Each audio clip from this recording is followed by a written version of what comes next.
Bismillahirrahmanirrahim. Assalamualaikum warahmatullahi wabarakatuh. Bertemu lagi dengan saya, Intan Tinevi. Dan pada kesempatan kali ini, saya akan berbagi tutorial mengenai e-factor configuration dan how to generate e-factor. Mari kita mulai langsung di aplikasi Odoo-nya. Oke teman-teman, sekarang kita sudah berada di halaman Odoo-nya. Pertama-tama, sebelum kita mengetahui bagaimana mengkonfigurasikan e-factor, kita harus melakukan beberapa persiapan terlebih dahulu.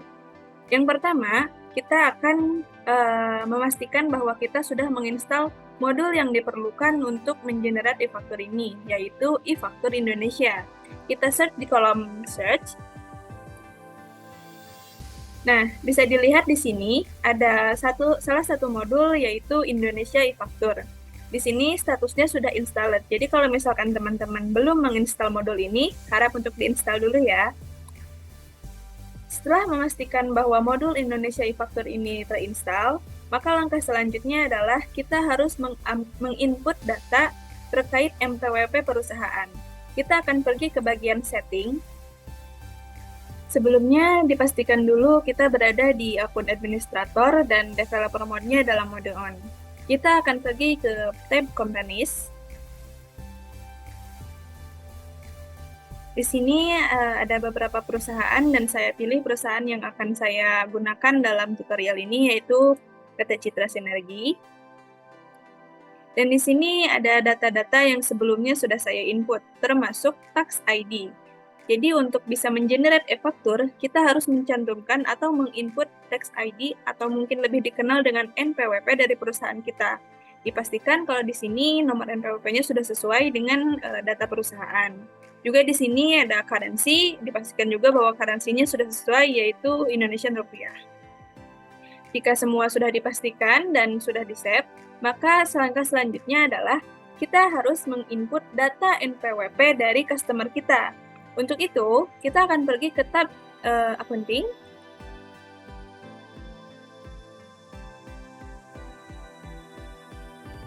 Di sini ada tab customer, kita akan klik customer. Dan di sini ada beberapa data dari customer yang sebelumnya pernah kita input. Kita akan mencoba klik salah satu, yaitu PT Murni. Dan muncul data-data dari PT Murni. Di sini ada alamat dan kontak, juga data NPWP dari PT Murni Center Global.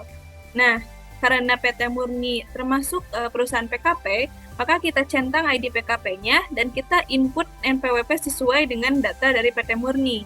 Sehingga ketika kita akan mengenerate e-factor, data ini akan masuk ke Excel dan bisa kita upload ke e-factor, aplikasi e-factor. Oke. Begitu singkatnya tentang persiapan yang harus kita lakukan sebelum bisa membuat e-factor. Dipastikan semua data sudah terinput dengan benar dan sudah di-save, maka baru kita bisa membuat invoice dengan nomor faktur tertera. Oke teman-teman, setelah kita menyelesaikan persiapan untuk mengkonfigurasikan e-factor, di mana yang sebelumnya kita memasukkan data-data NPWP kita dan perusahaan customer, maka selanjutnya kita akan mencoba mengkonfigurasikan format dari e-factor yang akan kita buat. Di sini, kita akan pergi ke bagian tab Customer dan klik e-factor. Nah, di sini tampilannya seperti ini, belum ada konfigurasi yang dibuat. Kita akan mencoba klik New. Misalkan di sini kita akan membuat 10 voice, maka kita klik 10. Kita klik Enter. Nah, bisa dilihat di sini kita ganti angkanya menjadi 10, maka keterangan available-nya di sini pun menjadi 10, dimulai dari angka 1. Jika kita sudah mengkonfigurasikan e-factor-nya sesuai dengan yang kita butuhkan, maka selanjutnya kita akan mencoba untuk membuat customer invoice baru. Kita klik di bagian customer, kita klik invoice. Nah, bisa dilihat untuk draft invoice di sini data-data masih basic ya. Maka kita akan mencoba memasukkan data dari customer yang sudah kita input sebelumnya, yaitu PT Murni Center Global.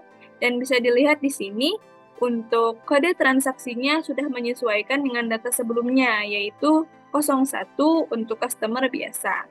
Kita akan mencoba menagihkan pembelian kepada PT Murni. Misalkan PT Murni membeli mesin drill dengan jumlahnya 1 dan kita biarkan datanya sesuai. Lalu kita akan mencoba save secara manual dulu. Kita akan langsung confirm untuk invoice-nya. Kita klik confirm. Di sini bentuknya sudah menjadi customer invoice. Dan untuk memastikan apakah data yang sebelumnya kita input sudah masuk ke dalam invoice ini, kita klik other info, scroll ke bawah, dan di sini sudah ada keterangan electronic tax dengan tax number sesuai dengan nomor yang kita konfigurasikan sebelumnya. Di sini ada angka 01, yaitu untuk kode customer sebagai customer biasa, dan angka di akhirnya adalah angka 1, di mana ini adalah angka yang sudah kita input pada pengaturan e-faktur sebelumnya. Artinya, satu nomor seri yang telah kita masukkan, datanya sudah digunakan untuk satu dokumen.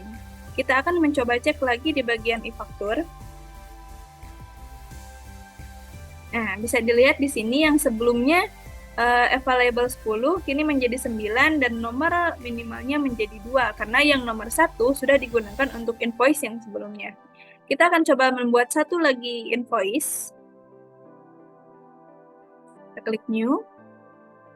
Untuk PT yang sama, misalkan membeli mesin, jumlahnya kita ganti jadi 4 unit.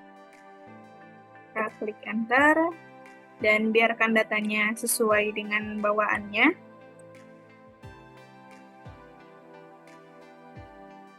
Kita save dulu secara manual, baru kita confirm.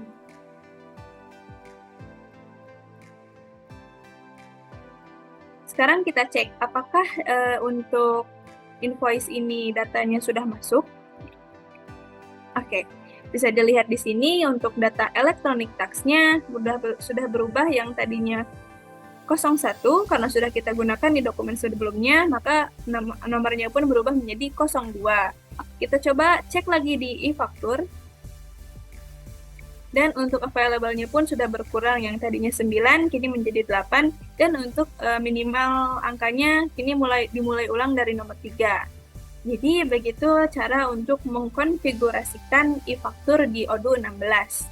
Sekarang bagaimana caranya kita untuk mengenerate e-faktur yang telah kita buat agar bisa di-download dalam bentuk yang kompatibel dengan aplikasi pajak Indonesia? Maka kita akan coba lihat dulu di overview. Nah, sekarang kita lihat dulu list invoice yang ada di keseluruhan. Di sini bisa kita lihat ada 2 invoice yang sebelumnya kita buat. Di sini kita bisa menggunakan fitur filter dan ada pilihan to generate e-faktur. Jadi kalau kita klik pilihan ini, maka otomatis Odoo akan memfilter invoice yang sudah ada nomor pajaknya. Di sini kita ada 2 dokumen invoice yang bisa kita generate. Kita coba klik aja semua. Dan di sini ada pilihan action. Kita pilih download e-faktur. Kita akan coba lihat isi data dari e-faktur ini. Kita open langsung. Oke, alhamdulillah. Bisa kita lihat data e-faktur yang kita download sebelumnya sudah lengkap dan dalam bentuk CSV, juga sudah siap untuk diupload ke aplikasi e-faktur. Data-datanya bisa dipastikan sesuai dengan data yang kita konfigurasikan sebelumnya. Semoga tutorial kali ini membantu. Mohon maaf jika masih banyak kesalahan. Wassalamualaikum warahmatullahi wabarakatuh.